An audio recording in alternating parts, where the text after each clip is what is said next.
Hi, welcome to Get a Clue Casual Gamer, where we get a clue, C-L-U-E, about a game or a list of games. Today we're going to continue my top 100, and we're looking at my numbers 80 to 71. Again, I don't do a lot. I don't do editing to my videos, so what you see is what you get. And my high tech is a notebook, and and what I'm recording on, no fancy microphone. So I'm sorry, the sound is not going to be great, lighting is not going to be great, and there might be movement. I will try. I watched my last video and I was doing a lot of movement, and I'm here like, why was I doing that? I know I was pulling forward to see my list, so I'm going to keep my list like in front of me so that I can just look down and not be moving so much stuff. And then also I was pulling up my phone to pull up pictures because, as I mentioned in my 100 to 91, I can't leave that on there because it jiggles this stupid tray every time. Okay, let's put it this way and hope for the best. Anyway, okay, so in my first video of the top 100, I mentioned that I am not pulling out the game covers to show you what the game covers look like. But in the last video, 90 to 81, I decided that I was going to pull up some pictures on Board Game Geek's website so that you could at least see something about the components, something that it looks like. So that's what I've done again for this one. Yeah, this list goes up to the top of the page. Anyway, let's get started. My number 80 is a game that came out in 2013 originally. Last year it was my 93. The year before that it was my number 19. Go figure. I've had a lot of gaming and games since then, and it's a two-player only game, and so it gets a little bit fluctuating there. It is number 80 this year, and it is Hanamikoji or Jixia Academy. What I tried to do was find some pictures of Hanamikoji, and this is one of them. You'll have them laid out in a row by their numerical value, starting 2, 2, 2, 3, 3, 4, and 5. Okay, so you have them there, and each side will have the opposing players' cards that they're using to try and win the favor of these geishas. So Hanamikoji is all about the geishas. Here's a little bit of close-up of some of the cards. Beautiful artwork, absolutely gorgeous artwork. But remember I said Hanamikoji or Jixia Academy. Jixia Academy was a re-implementation of Hanamikoji. They have now gone back and recreated Hanamikoji. So for a while it was hard to find Hanamikoji, but you could find Jixia Academy. The game is exactly the same. The premise is, instead of trying to find favor with the geishas, you're trying to find favor with professors at the academy. And so this is what some of those look like, and close up, it's a little more grainy than the other picture, but it gives you an idea. Same game. I count it as the same number. I don't care. It's the same game.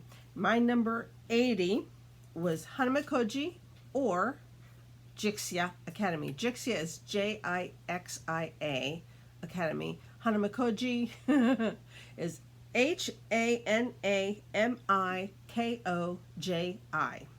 Hanamikoji.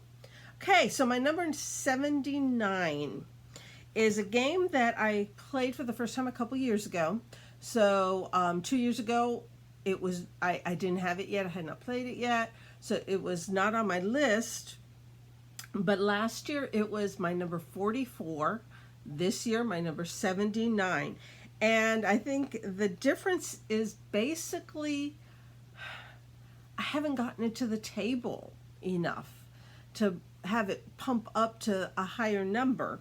It came out in 2022. It's a very new game, year before last, and it kind of looks like this. This is one angle of it. And this is the central board mainly, all right here. But then also this is looking from, each person will have their own London Bridge, old London Bridge, and they'll be getting these buildings to put onto their London Bridge in descending order. Okay, so yes, that is Old London Bridge, my 79. Okay, let's see. Basically what you're trying to do is there are a couple tracks on the side of the main board that you can go up. So if you're a person who likes to go up tracks, there are tracks to go on. There's a central area kind of with spokes, and that's where you're trying to get the building that you want, because in some locations that building will have a secondary action, like going up a track that it is pointing towards, things like that. But you always will have that building to put onto your London Bridge. If you end up having a number that is higher than your previous number, then you've got to start all over again. And yeah, that's not always fun to have to start. But I don't think I've played a game where someone hasn't had to start all over again. So, you know, you try and get the longest lines of descending numbers. Anyway, that is my 79 Old London Bridge. My number 78 came out in 2019. It's a party game. It's meant to be played with 2 teams. I like to think of it, it reminds me very much of a TV game show. It's last year it was number 65, and the previous year it was new, so I don't have a record for it. Last year 65, this year 78, and the game is, did he guess? Does this help? It's called Wavelength. The premise is that each team scores on each side, and there will be cards that get put right here in the middle. And when it's a person's turn, this lever covers this whole scale. You twist the little red thing, or no, you twist this a few times so you don't know where this section, the scoring section, ended up.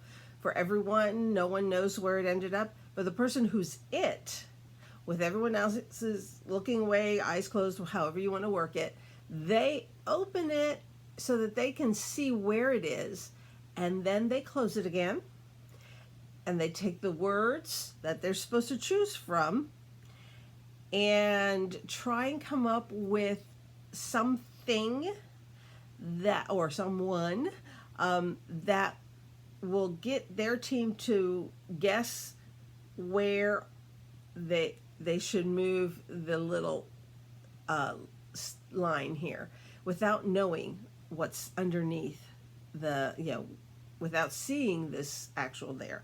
Let's see if I, okay, trying to, okay, this card right here is saying clean food and messy food.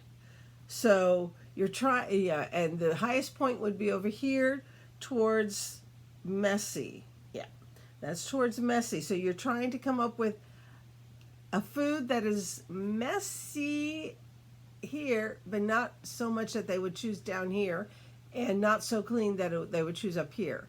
Yeah, so you can, you know, Sloppy Joe maybe. It's sloppy, but, you know, you can be, you know, the way I make Sloppy Joes for myself, they end up being pretty clean because I don't over mound them. I'd rather eat the rest of the meat on the side. Anyway, I don't like messy. So that is my number 78, Wavelength. Number 77 is a modern classic. It came out in 2008. Last year it was my 85. The year before that it was my 87. This year is my 77. And the truth is, I only allowed myself to have this on my list one time. I have 3, I think, different types, themes of this game. They do play a little different, each one. And I also have a small version of this game. The game is Pandemic. I have original Pandemic, Rising Tide, and Fall of Rome. They're right over there. And then I have the small North America Hot Zone Pandemic. There are a lot of different pandemics, and there are also some games that have come out with pandemic style. Most recently last year was Star Wars, The Clone Wars, a pandemic game. So yeah, the concept is it's cooperative, but also can be played solo. It's cooperative. This is an older map. I could not find one of the newer maps, but this is an older thing. It's the world, unless you have the hot zone ones, which are just a segment, like one continent type thing. And each of these different colors represent a pandemic or a disease. Now, if this, I looked at this layout and I'm here like, oh, everyone's going to die here. There's no way they can get rid of so much disease. All 4 of them are still there, and they have taken over almost every city in every color that they could. I mean, look at each one of these little blocks, each one represents disease. There's 4 different colors, 4 different diseases, and you have to eradicate the disease and cure it. And you need to do all 4 of them before the whole thing. There's a like a skull and crossbone line that it gets worse and worse and worse and worse, and if you get to the end, you've lost the game. So yeah, it came out, like I said, in 2008, way before our well-known pandemic occurred.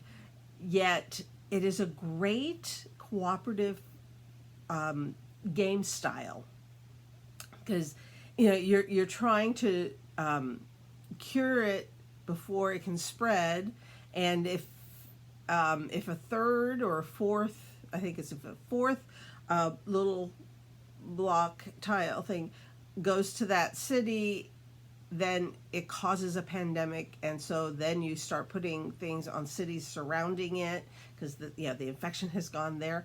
In Fall to Rome, you have the the Gauls coming, the different tribes trying to come into Rome to take over Rome. In Rising Tide, it's in the Netherlands, and you're trying to keep the water out of the country.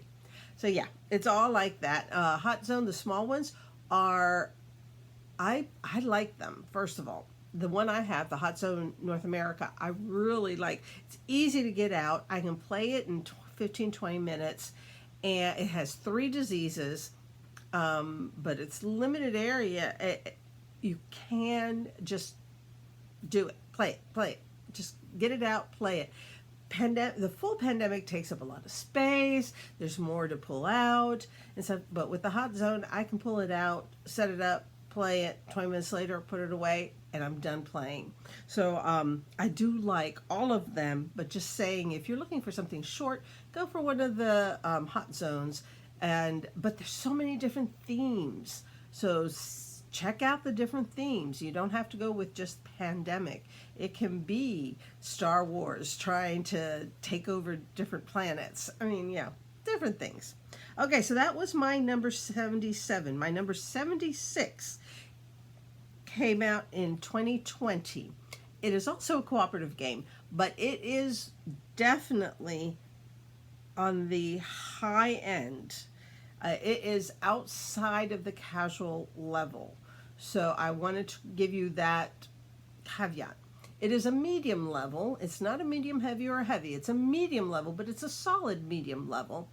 And last year it was my number 72, and the year before that was my 23. Because I just played it, and I loved it, and it's hard to get people to play it because it is a harder level. Let me pull out the picture so that you can see it. It is called The Loop, and this is the main centerpiece.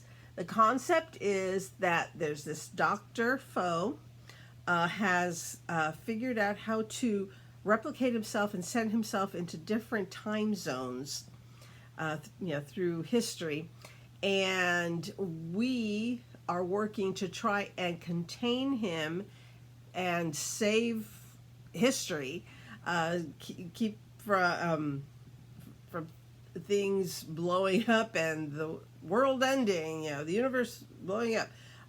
There are goals that we're trying to achieve, and as we achieve each one, that we can turn it over, and it's not going to flare up again. And we need to do a certain number of those before he takes over history. That is the loop. That is it. Now you'll have cards that give you powers, different things that you'll do. They are reusable. You use them, and then once you've used some, you can take your turn or have a card that will bring them all back to life, type thing. Back usefulness, and then you can use them again. And so it's strategic. It's definitely strategic. Great game, great cooperative game, but it is solidly in the medium level, so don't expect it to be an entry level type of game. My number 74, we're past halfway. My number 74, 75. No, 75. Oh my goodness. Okay. Yeah, we are past halfway, but 75 is the beginning of the second half. Is a very simple card game.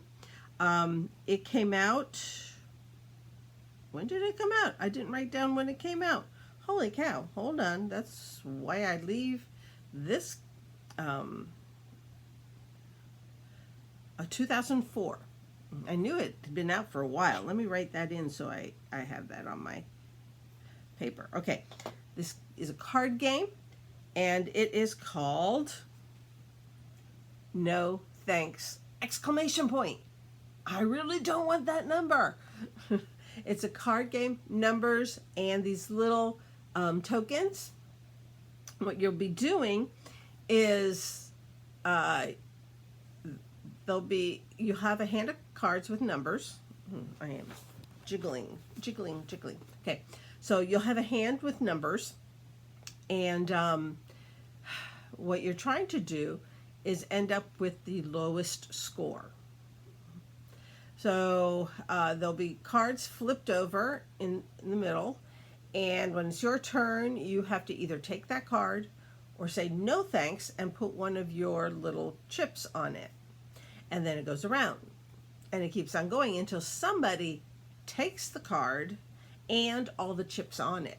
So sometimes, it works to wait and get some more chips to work with later. Hope you get a number, the next number below that, or can combine it in a row of numbers where the bottom number is the lowest number is continuous, so that all you have to count is the lowest number. I'm not going to give you the whole how to play it, but basically it's cards and these chips, and you're trying to end up with the lowest score possible, and that is no thanks. Now the next one, number 74, came out originally in 1996. I think it's the oldest on this. Oh wow, that's what I hadn't done. I knew there was something I had done and something I hadn't done. Okay, let me find my my list here so I can tell you. Yeah, before the next one, I'll have to start looking it up. Okay, my number 74 came out in 1996. I have had a copy of it since around 1997, 98. I got my first copy of it. Now, I will say, let me pull up the picture. This is what the outside of the box looked like when I got it. Number 74 is Kill Dr. Lucky. And that's what the box looked like. Literally, it was a cardboard box about this thick. It was a cardboard envelope. And you opened it, and inside were paper cards and cardstock board. And the cardstock board was in 8 pieces, and you put them together to make this mansion here. Oops, sorry. You had the first floor, second floor, first floor, second floor. And I got it because kind of the history of this channel, my favorite game when I fell in love with at age 9 was Clue. And I loved the fact that this was a house with rooms and death. You know? So in the late 90s, I came across this game, and I was here like, it's different. And it was created by a company called Cheap Ass Games, and they were cheap. You didn't get any pawns or dice or anything like that. Anything that would be in one of many other games that you own, you just pull it out from there, or use pennies or whatever you had around the house. And so they could make really inexpensive. But then they had they came out with their I think it was their 19 and a half anniversary. I think maybe it was their 29 and a half or 24 and a half. I don't remember. But that version I bought and I have, and it looks like this. It looks like a regular game. It comes with the pawns. It comes with the colorful game board in a game box like any other game. And and then later they actually came out with the most recent one. Looks more like this, but it's still Kill Dr. Lucky. They're all Kill Dr. Lucky. I still have a nostalgic love for my little cardstock version. Kill Dr. Lucky was number 29 last year and 72 the previous year, because I had not played it in so long, but I love the game. And the concept is that you're trying to kill Dr. Lucky, but Dr. Lucky is very lucky. Now, his luck actually comes from all the other players, because you need to find yourself alone in a room with Dr. Lucky, a room where no other player can see you through any of the doors, and then you hit him with some sort of method of murder. It's like, you and you can add the number, the ways of murder, so the number gets higher. But once you lay down that you're going to try to kill Dr. Lucky, all the other players, if they can lay down cards to negate your killing number, they can each add 1, 2, 3 points or whatever. And if they all add up to more or equal to or more of the points you're using to try and kill him, you missed. He's very lucky. And it keeps on going like that. But then when you get near the end of the game, people have run out of these cards, and they can't save him from your attempts. So the game is trying to get into a room where he is and you are, and no one can see you through any of the doors or balcony. There's one with a balcony as well. And that is the game of Kill Dr. Lucky. So that's my number 74. Number 73 is one that I played for the first time this year. It's, let me pull it up because I forgot. Oh, sorry. There we go. It came out this past year, 2023. It's a brand new game. I played it first time this year at Dice Hour Retreat. It's a very simple game. It's a game that uses I split, you choose. You know, you have certain number of tiles, and you really want these tiles, so you need to make these tiles really look really attractive to the person you're offering them to. And then whatever they don't take comes back to you, and you get to use them. And then the next turn you split, they choose to your other neighbor, and then and you're choosing from this neighbor, and that choosing from you. And once all of the turns have been made, whoever has the most points in what they created from what was left or what was offered wins the game. And so let me pull up a picture. Here's a little bit of an idea of the different types of tiles, and you have the Colosseum.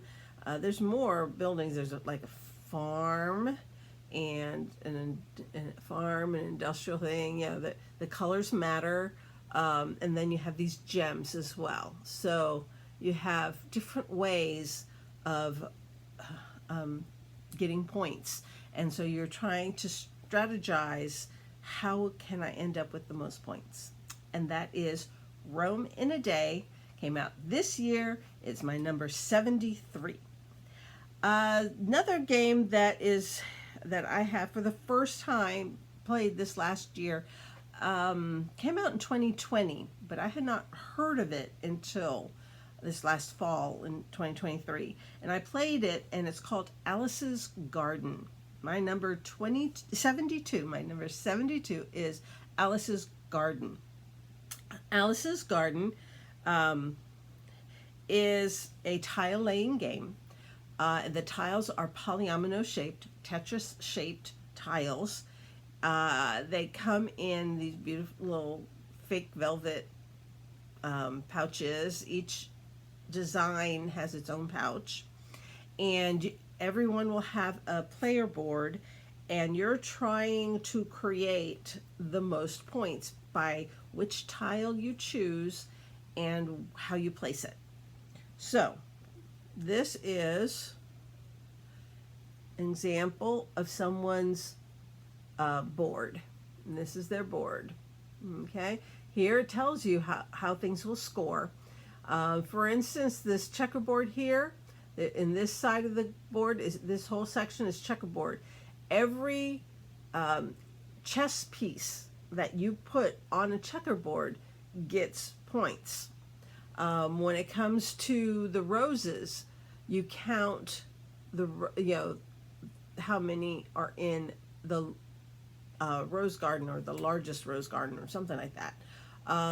If you put two of the Alice in Wonderland gardeners cards, like the aces, if you put two of them together, like here, you get to pick a one square tile and place it anywhere to fill in those little spots that wouldn't fit, like you could fit one right in there and fill in that section. Oops. Okay. So that is Alice's Garden. Pretty good.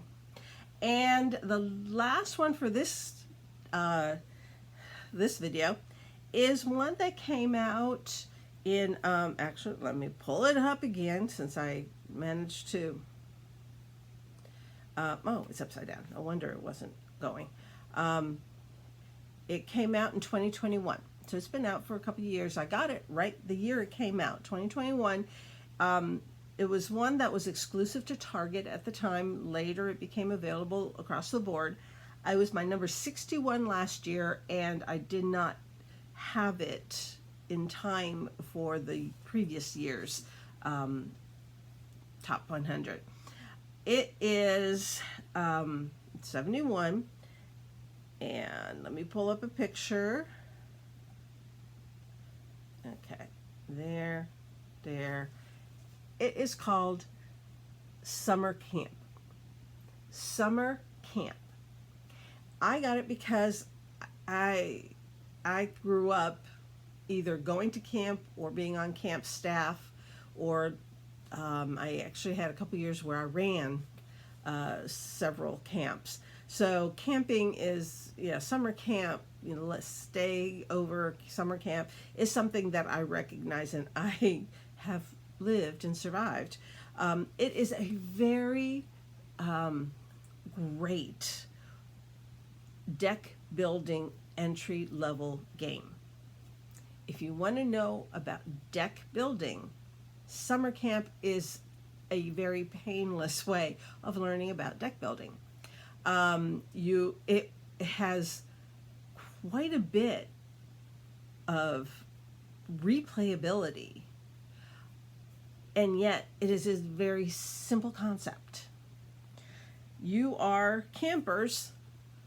There will be 9 of these squares, and they're separate so they can be different every time. And each one is a row, and the campers on each row are trying to get to places first so that they can earn badges that are worth more than the later badges. The badges look like this. Aren't they beautiful? All the bright colors and the different kinds. And you can see here, this one's worth 12, 10, 6. This is probably an 8 over here. They go down in value. The next person who arrives, their badge is worth a little less than the previous one. And so it's a race to get these first, but it's also a deck builder. You're creating a more powerful deck of cards so you can do more and move forward more and get more points. And so, summer camp, a very easy theme to understand, and it's a simple game. You're just trying to get your camper forward in each row and win badges so that you can win the game. And that is my number 71, Summer Camp. There you have it, 80 to 71. Next time, it'll be 70 to 61. Until then, happy gaming, and God bless you and your family. Bye.